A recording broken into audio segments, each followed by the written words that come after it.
The crash in the cornfield. It was a quiet night in Kansas. The sky was clear, full of stars. The only sound came from the wind moving through tall rows of corn. Miles from the nearest town, no one was watching. No one, except for Jake Mercer.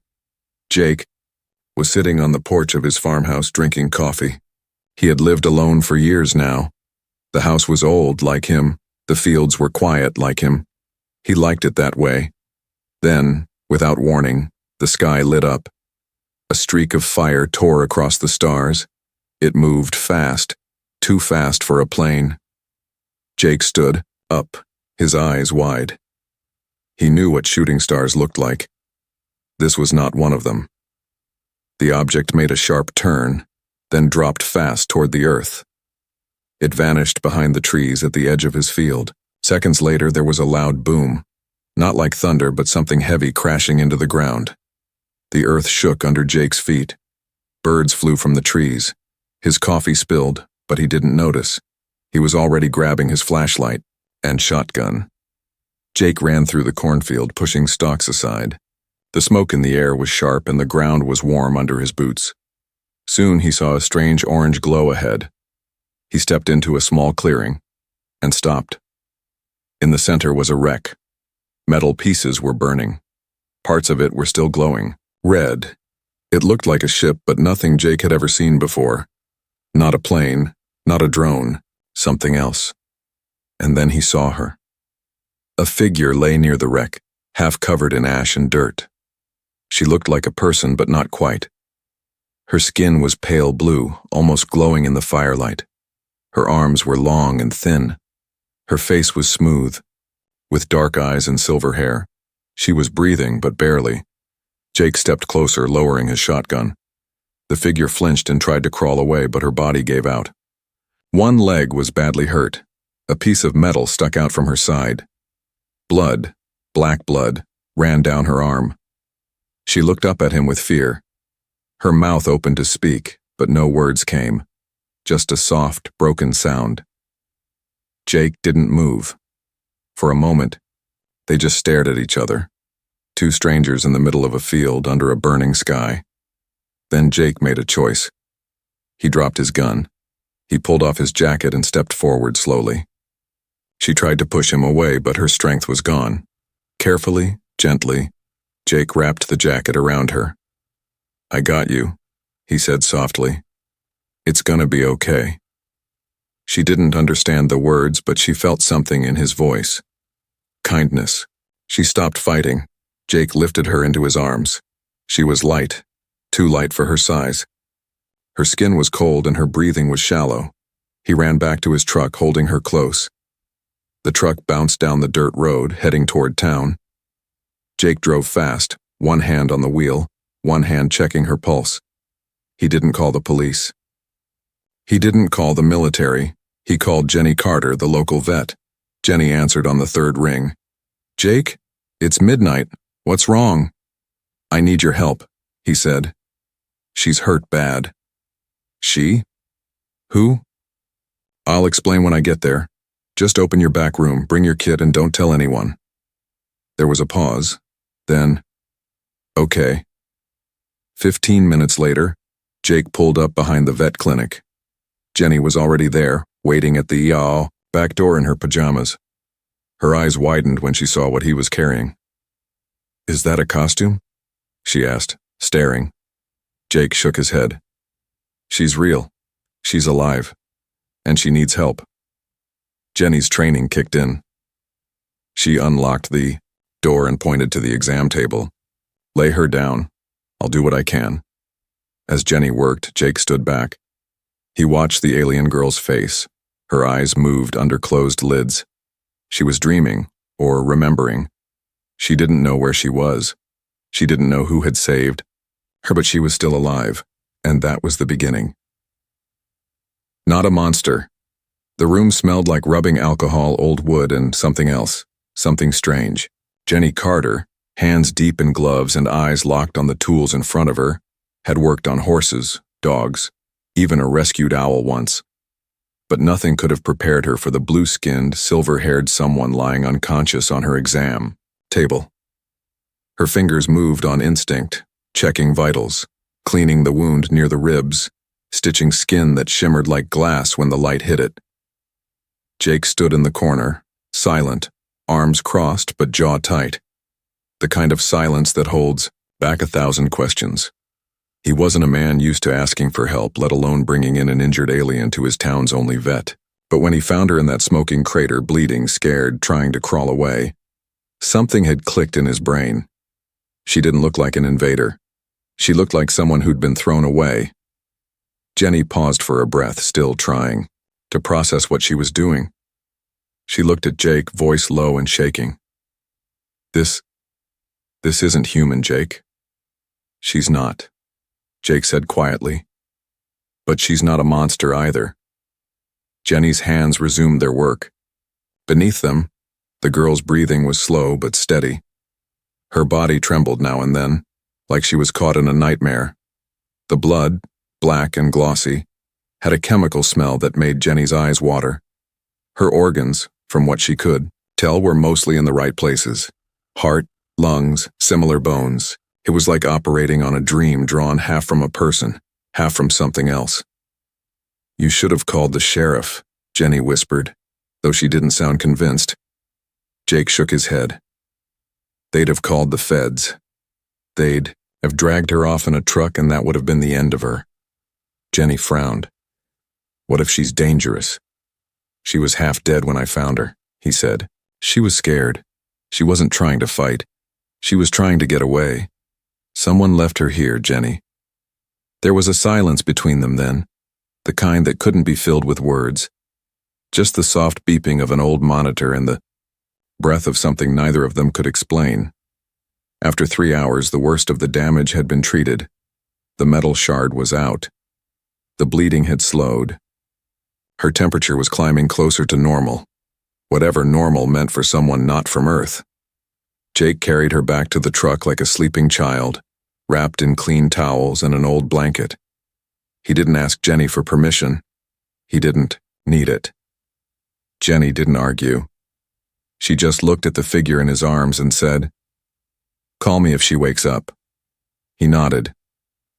"Thanks." As he drove back through the empty roads, the girl stirred once. A soft sound escaped her lips, a kind of low hum, musical but broken. Her eyes flickered open for a moment. Not wide, not in fear, but glassy, like she was halfway between two worlds. Her lips moved, forming a word in a language Jake didn't know. Then she was out again. Back at the farm, he made a space for her in the old barn. Clean hay, a mattress he dragged in from storage, a soft light overhead. He brought water and set it beside the bed. The wind rattled the roof gently, but the barn held the warmth of summer. The next morning, as the sun broke over the fields, Jake entered the barn to find her awake. She was sitting up, barely, clutching the blanket around her body.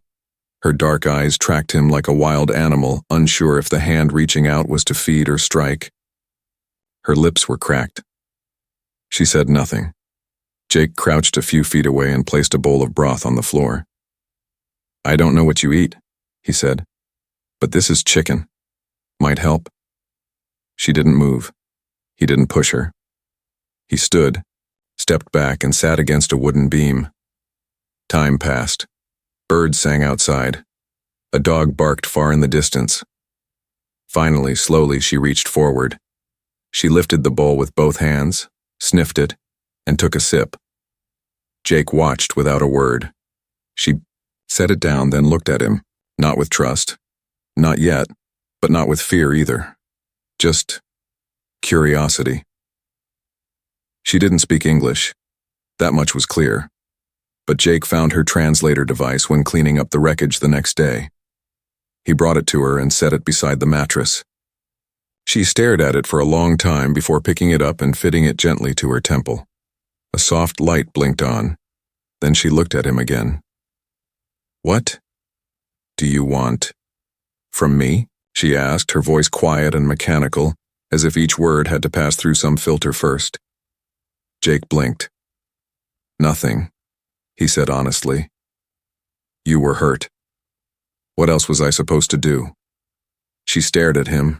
She didn't understand. Her kind didn't do kindness. Why was she left behind? The wreckage still smoldered 2 days after the crash.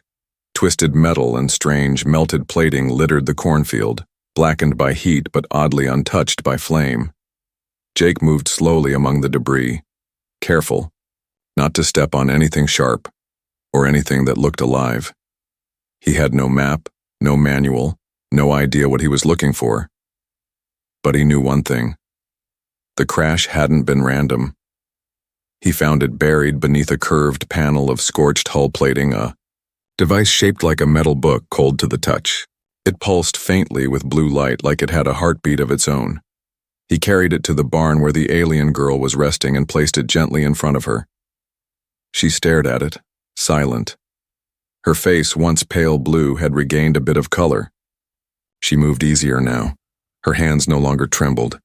She sat up, crossed her legs, and ran her fingers over the device. For a long time, she said nothing. The only sound was the soft buzz of cicadas outside and the low hum of farm equipment in the distance. Then she whispered, "This is my crew's flight log." Jake nodded slowly, leaning on the wooden post nearby. "Can you read it?" She hesitated. "Yes," she said, "but I'm not sure I want to." That night, under the soft yellow light of a barn lantern, the truth unfolded. The girl, her name was Nerai, pressed a small circle on the edge of the device, and holographic symbols floated into the air. Strange script ran like liquid across invisible glass. Her eyes followed it quickly and sharply. She translated aloud in a flat voice, as if trying to keep herself from feeling anything. Vessel 17A, Science Crew, Mission, Emotional Suppression, Study. Subject, Nerai, Class 4 Biogenetic Variant.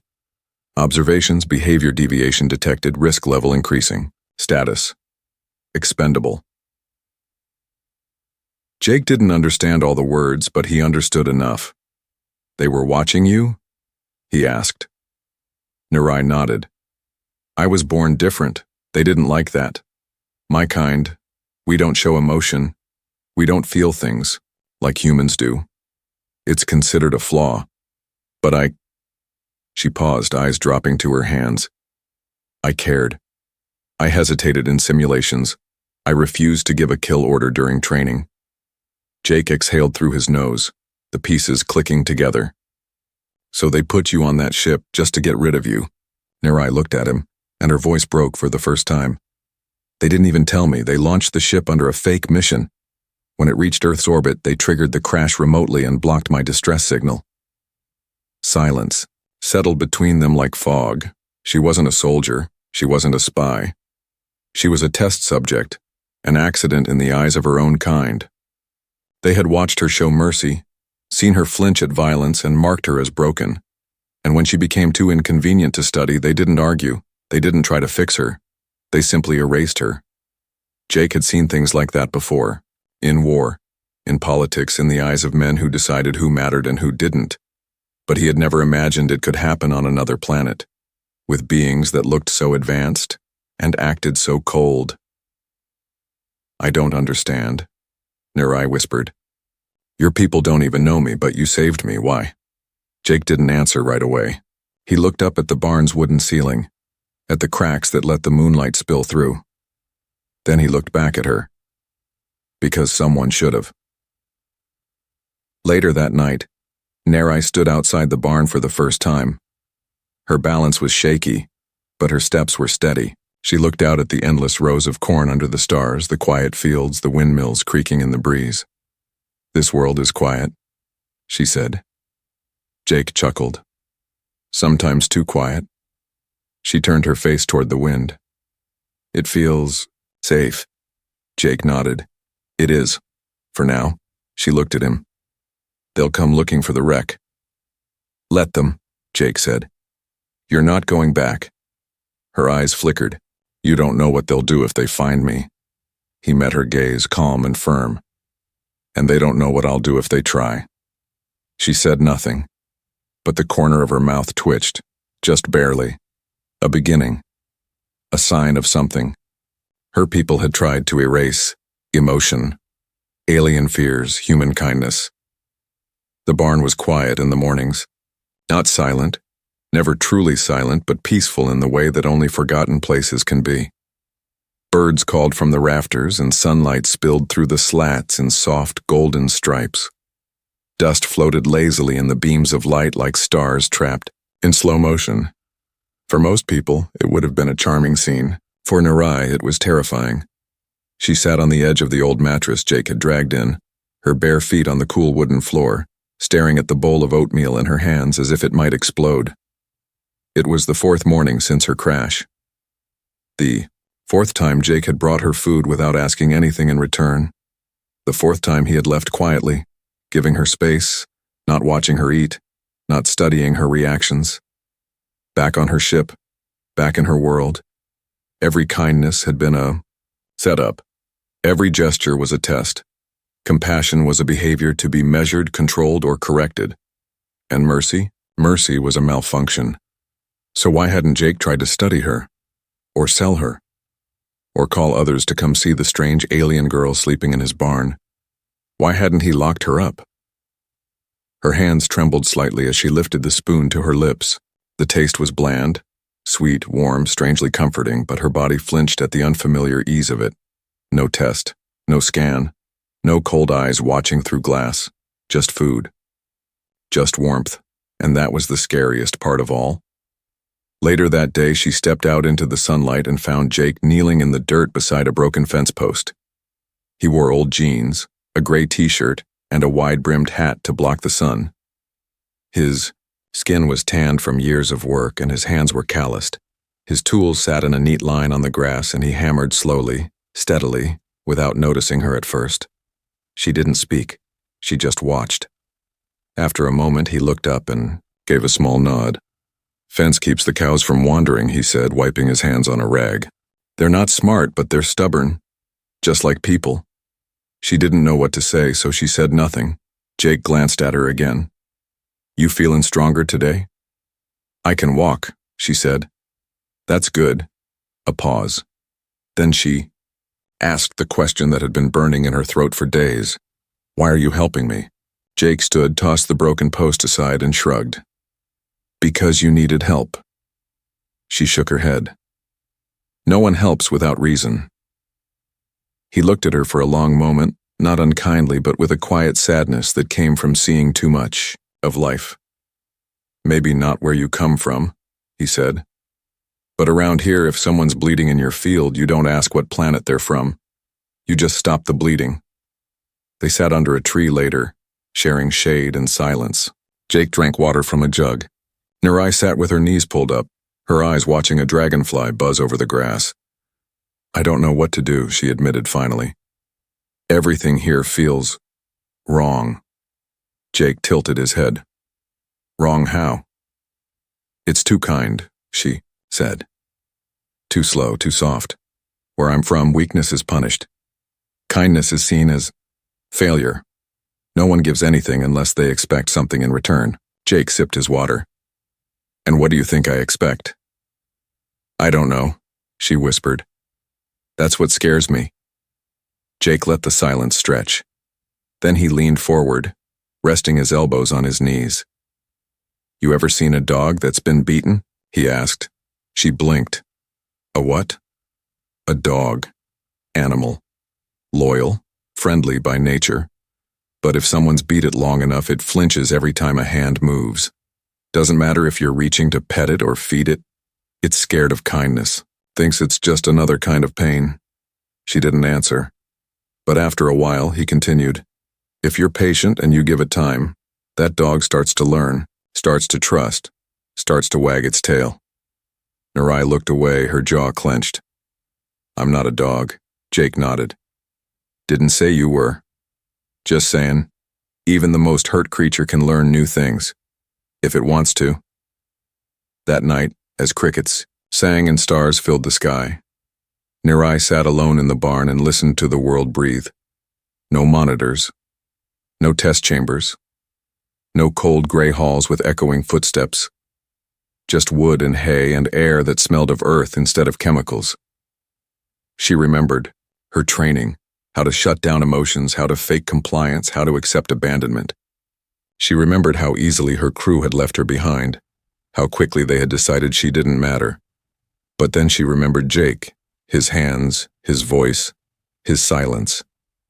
She remembered him not asking anything of her, and for the first time in her life, she didn't know how to defend herself from kindness. She wasn't meant to survive. The flight log didn't scream the truth. It whispered it, cold, clinical, and quiet. Nerai sat alone in the barn that evening, knees folded beneath her, the holographic records hovering in front of her face like ghosts. Line after line, entry after entry, data filled the air around her like dust, unreadable to most, but not to her. She understood the symbols. She had been trained to read them. These weren't just technical reports. These were eulogies written before she had even died. She scrolled back to the entry dated 3 rotations before the crash. Her heart slowed as the glowing script scrolled on. Subject 47. Beta has shown unacceptable levels of emotional response. Delays in command execution observed. Compassion indicators remain high. Recommendation: Final Phase Protocol. Authorization granted by Directive Council. She read it again and again, as if repetition would alter its meaning. But it didn't. Final Phase Protocol. It was a sanitized way of saying, "We chose to end you." They hadn't made a mistake. They had planned the crash. She wasn't a survivor of an accident. She was the failed subject of a controlled disposal. When Jake found her, she didn't turn to face him. She kept staring at the floating lines of light in front of her, shoulders stiff, hands clenched. The sun was setting outside the barn, bleeding gold and red through the cracks in the wood, but inside it felt colder than ever. "I wasn't supposed to survive," she said softly. Jake stepped closer, careful. "You decoded more of the logs?" She nodded once, not looking up. "They called me a deviation, a danger to the experiment, because I felt sorrow, because I refused to obey a termination order during a simulation, because I saved a lab worker during a test breach instead of protecting the data. They said I couldn't be corrected, so they sent me here to die. Not by mistake, not as punishment, just removed." Her voice cracked, but her posture stayed stiff, like she was trying to hold herself together with nothing but sheer will. Jake didn't speak. He let her fill the silence. "I used to think the others just didn't understand me," she continued. "I thought if I proved myself valuable, they'd let me stay. But now I know. They never saw me as one of them. Not, really. Just a product. And when the product failed, they discarded it." She turned to face him finally. Her eyes shimmered, not just with moisture but with something deeper. Rage, grief, betrayal. "And you saved me. You who had no reason to. You risked everything. Why?" Jake didn't answer right away. He walked to the wall of the barn and picked up an old horseshoe, running his thumb over the rusted edge. He looked at her, not with pity, but with something steady, like a man who had made peace with hard truths a long time ago. "People like to act like life's fair," he said, "like everyone gets what they deserve. But that's not how the world works.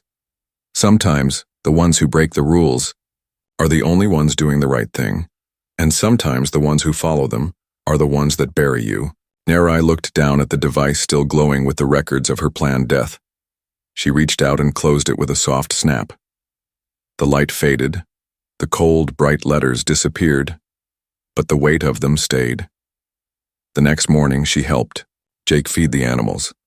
It wasn't much, just tossing hay, refilling water, trying to figure out which end of the goat was less likely to kick her, but it was something.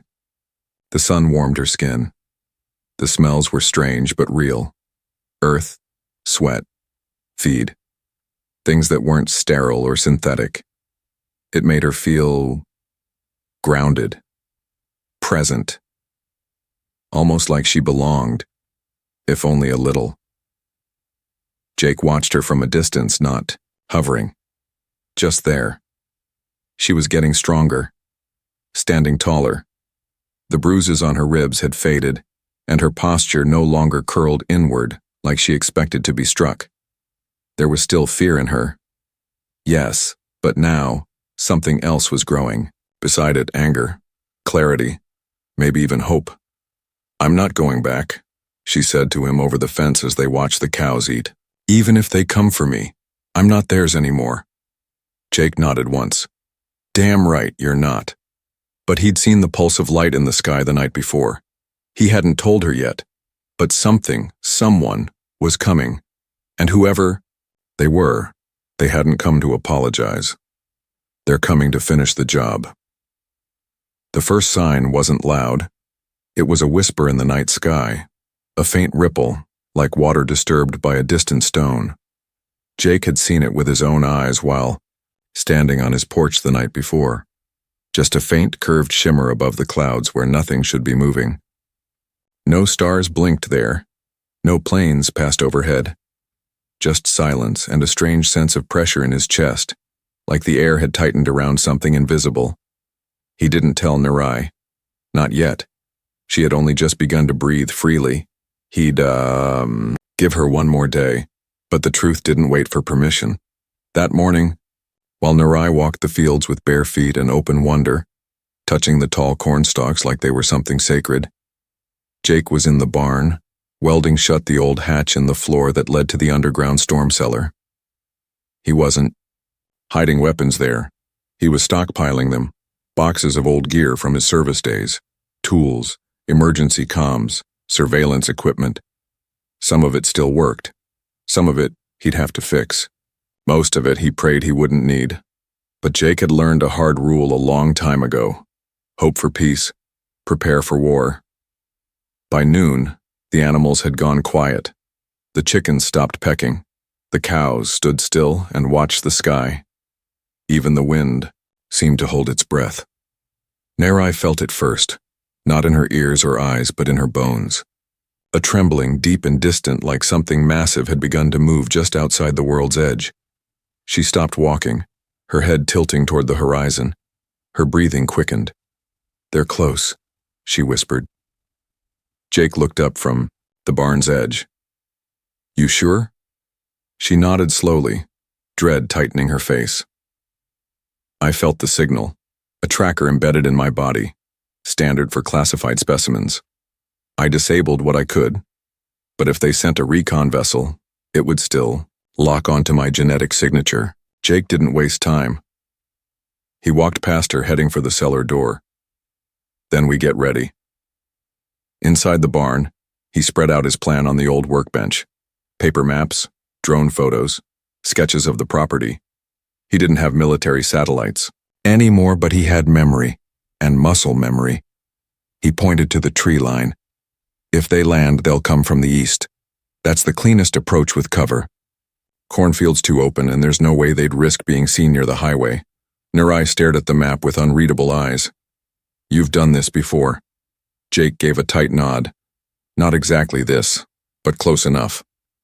"Why are you doing it again?" she asked softly. "Why not run? Why not give me to them and walk away?" Jake looked at her for a long, heavy moment. His voice was quiet when he answered. "Because some things are worth standing for, and some people are worth not giving up on." She looked away. No one had ever stood for her before, certainly not when it would cost them anything. By nightfall, the lights in the sky returned. This time, there was no mistaking them. 3 faint orbs hovered above the clouds, blinking in and out of sight like eyes half open in a dream. No sound, no movement. Just that eerie sense of something watching, something ancient and clinical and ready to correct a mistake. Narai stood outside the barn and watched them. She no longer looked afraid. She looked angry. "I won't go back," she said. "Even if they promise mercy, even if they smile and lie and offer me forgiveness, I know what I am to them now." Jake stood beside her, loading a weapon with slow, careful movements. "And what are you?" he asked. She met his eyes. "A glitch," she said. "An error. A failure in the system." Jake nodded once. Good, he said. Those are the ones that change everything. They spent the night in the barn, making quiet preparations. Nurai showed him how to reroute alien energy through salvaged parts from her ship, making a makeshift EMP device strong enough to knock out small drones. Jake walked her through old defense maneuvers, how to move without being seen, where to take cover, when to shoot, and when to wait. They were two broken things, building something whole from scraps. Just before dawn, as a cold wind rose across the fields, Nurai found herself standing beside Jake, staring into the dark beyond the tree line. No words passed between them, but there was an understanding in the silence. They were coming, and this time, Nurai wasn't alone. Not just a human. They came just after dawn, silent, efficient, and without warning. No roaring engines, no sonic booms, just the sudden hum of air displaced by precision. A sleek vessel, matte black and shaped like a blade, descended through the clouds above Jake's fields, casting a long, cutting shadow over the corn. It made no sound when it landed. No dust was disturbed. Even its presence seemed designed to be erased, as if it didn't belong to the world at all. Jake stood at the edge of the clearing, weapon slung low, eyes steady beneath his hat. He didn't flinch, didn't blink. His body was still, but his mind was turning like a clock. He wasn't a soldier anymore, but every instinct from that life came back now. One wrong breath, and this became a battlefield. One twitch of a finger, and the quiet would break. Nurai stood beside him, no longer a frightened, shivering thing wrapped in a stranger's blanket. She wore patched clothes, borrowed from Jake, and carried the small EMP pulse generator in one hand like a stone ready to strike. Her silver hair caught the light. Her stance was firm. There was no translator on her now. She didn't need one.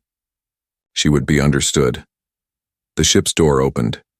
3 figures stepped out, their armor sleek and silver blue, faceless masks reflecting the world around them. Not soldiers, not exactly. Collectors, executors. They didn't speak right away. They didn't have to. This moment had been rehearsed long ago. Nurai was meant to be subdued, silenced, repackaged as a data set and filed away. But Nurai did something they didn't expect. She stepped forward. "I'm not going with you," she said. No translator. No hesitation. The center figure tilted, its head slightly. "Your designation has been retired. Your presence here is a contamination risk. Voluntary return is advised." Jake raised his rifle slightly. "She's not going anywhere with you." The alien's head turned slowly toward Jake. "This matter does not concern your species." Jake's tone stayed level. "That's where you're wrong." Nurai looked at them, really looked, and she saw it now. They hadn't come to punish her, they hadn't come out of vengeance. They'd come to erase a mistake, a quiet, surgical correction to an experiment that had gone off script. She wasn't even a person to them, just a problem to be resolved. They stepped forward, smooth, controlled, efficient, but so did Jake. The fight wasn't cinematic, it wasn't pretty, it was messy, loud, real. Jake's first shot took out the one on the left. EMP-modified ammo shorted, its shield in a flash, and Nurai followed up by hurling the pulse generator into the second, sending arcs of electricity snapping across its armor. It screamed an inhuman digital screech and dropped to one knee. But the third one moved faster. It struck Jake hard in the side, sending him sprawling into the dirt. His weapon skidded out of reach. Nurai turned, just in time to see the figure raise a thin, gleaming rod aimed not to stun but to erase. Her body moved without thought. She threw herself between them, arms wide. The blast hit her square in the chest. Time froze. The light faded. She crumpled to the ground. Jake's shout tore across the clearing as he scrambled forward. He grabbed the weapon and fired. 3 rounds, clean and silent. The third invader dropped. Then he was at her side. "Nurai," he breathed, lifting her head. Her eyes were half open.